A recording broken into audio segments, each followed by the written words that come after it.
साथियों, क्या एक वकील पत्रकारिता कर सकता है? क्या एक साथ दो प्रोफेशन किए जा सकते हैं? इन सारी चीजों को इस वीडियो में चर्चा करेंगे। जो वकील बंधु हैं, जो पत्रकार बंधु हैं और जो आम जनमानस है, इस वीडियो में बने रहिएगा। बहुत आपका नॉलेज इनहैंस होने वाला है और गाइडलाइंस भी बताऊंगा। सुप्रीम कोर्ट के क्या निर्णय आए, बार काउंसिल ऑफ इंडिया के क्या गाइडलाइंस है, इन सारी बातों को मैं आपको बताऊंगा। और एक वकील किन किन कामों को एक साथ कर सकता है, इन सारी चीजों को पूरे डिटेल्स में बताऊंगा। तो बिल्कुल आराम से बने रहिएगा। मेरा नाम रोहित कुमार सिंह है और मैं सिविल कोर्ट में एक अधिवक्ता हूं। तो शुरू करते हैं आज के वीडियो को। प्रश्न है कि एक वकील प्रोफेशन के दौरान क्या दूसरा प्रोफेशन भी कर सकता है? मानते हैं पत्रकारिता जैसे। तो इसमें क्या क्या दिए गए हैं वो आप जरा देख लें। पहला बताया गया इसमें कि आप पढ़ा सकते हैं पार्ट टाइम, अपने नॉलेज को शेयर कर सकते हैं, बता सकते हैं, समझा सकते हैं, इसमें कोई रोक टोक नहीं है।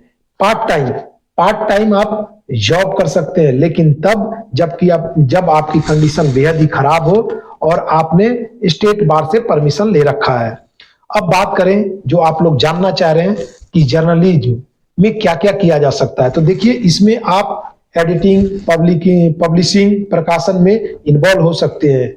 किसी भी न्यूज़पेपर के प्रेस रिलीज या ऐसी कोई भी पार्ट टाइम जॉब अगर जर्नलिज्म में है तो आप कर सकते हैं।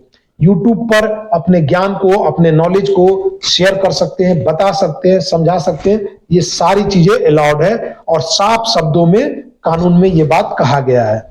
जर्नलिज्म में और आप क्या कर सकते हैं, किसी भी न्यूज में आप स्लॉट में बोल सकते हैं, उस स्लॉट में आप उन्हें बता सकते हैं, समझा सकते हैं और आपका एक वो टाइम पीरियड भी रहेगा तो कोई दिक्कत नहीं है। न्यूज आप लोग देखते हैं तो देखते हैं ना कि एक स्लॉट होता है, उस समय एक प्रोग्राम आता है, आप उस तरह के प्रोग्राम में भी पार्टिसिपेट कर सकते हैं या फिर आप खुद उसको होस्ट कर सकते हैं।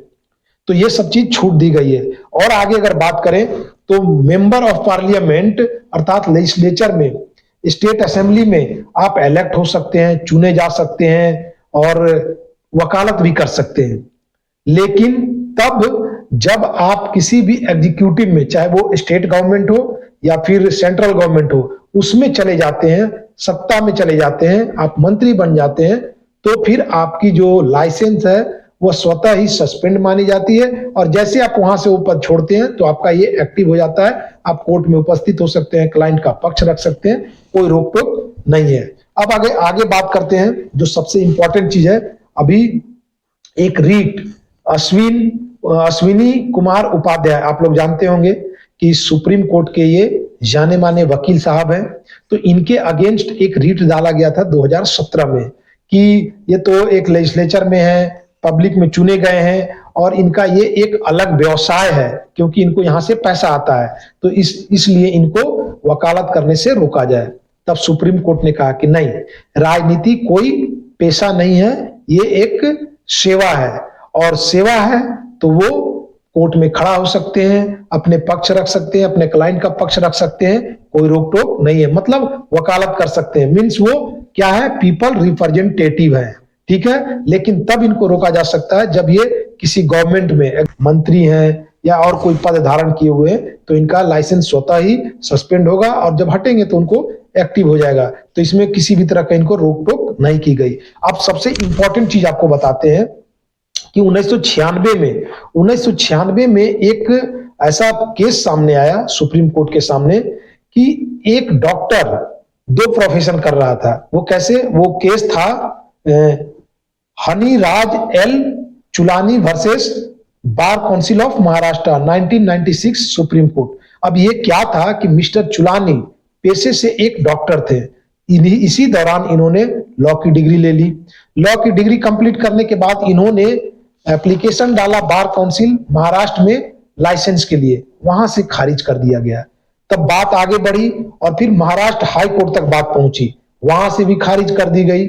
फिर ये बात आगे बढ़ी, वहां से अपील में गए तो ये चली गई सुप्रीम कोर्ट में। अब सुप्रीम कोर्ट ने बहुत ही खास तरीके से पूरे बृहत रूप से इसमें निर्णय दिया। वो निर्णय क्या दिया कि एक जो वकील होता है उसका हर दिन कोर्ट रूम में परीक्षा रहता है। जब वो कोर्ट रूम में होता है, पक्ष रखता है, हर दिन उसका एक दिन परीक्षा होता है। ऐसा नहीं कि एक दिन में खत्म।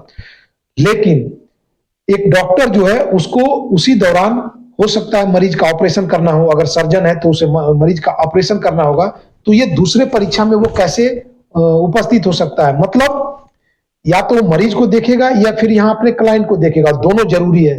तो इसलिए ये कह करके सुप्रीम कोर्ट ने खारिज कर दिया कि एक साथ दो घोड़े की सवारी नहीं की जा सकती। ये सुप्रीम कोर्ट का गाइडलाइन है, सुप्रीम कोर्ट के द्वारा कहा गया है। किसमें? Mister Chulani versus bar council of Maharashtra. अब जितनी भी रूल्स मैंने आपको ऊपर बताई वो जो सारे थे वो आते हैं बार काउंसिल ऑफ इंडिया रूल्स के 47 से लेकर के 51 तक में। उन्हीं में इन सारी प्रावधानों के बारे में बताया गया है। तो आप लोगों को क्या जानकारियां मिली, क्या अच्छा लगा और क्या नया चीज जानने को मिला, आप लोग कमेंट करके जरूर बताइएगा। और नई तथ्यों के साथ में, नए वीडियो के साथ में फिर मिलेंगे। तब तक के लिए जय हिंद।